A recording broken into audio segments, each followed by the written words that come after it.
ఇట్లాంటి డిబేట్స్ కదా మనకు కావాల్సింది. మనము మన రెప్యుటేషన్ ని సొంతగా డౌన్ చేసుకుంటున్నాం, మన గ్రాఫ్ ని పడగొట్టుకుంటున్నాం. సీరియస్ గా చెప్తున్నాం. నికార్సైన జర్నలిజం చేసిన వాడు ఈ రోజు ఎవ్వడు కూడా 2 పూటలు అన్నం తింటలేడు నాకు తెలిసి. కటిక పేదరికంలో అనుభవిస్తున్నాడు. వాళ్ళని తీసుకొచ్చి రాష్ట్రానికి ఉపయోగపడే సూచనలు ఇప్పించండి. కొన్ని వాళ్ళ మీద చేయండి, ఒక డాక్యుమెంటరీస్ చేయండి. వాళ్ళు ఇంతకుముందు ఏం చేశారు, ఎలా చేశారు, ఫ్యూచర్ జర్నలిస్టులు అయ్యే వారికి జర్నలిజం నేర్చుకుందామన్న వారికి కొంచెం బూస్టప్ ఉంటుంది కదా. ఎప్పుడు టీఆర్పీలేనా సార్? ఇంకెన్ని రోజులు సార్ ఈ టీఆర్పీలే?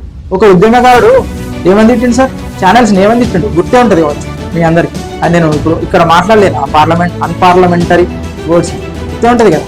ఒక జబర్దస్త్ కమెడియన్, ఫీమేల్ కమెడియన్, ఆ కమెడియన్ మీద ఇష్టం వచ్చినట్టు అక్కడ దొరికింది, ఇక్కడ దొరికింది, డ్రగ్స్ యూజ్ చేస్తుంది అని అంటే తెలియకుండా కథనాలు ప్రచారాలు చేయకండి.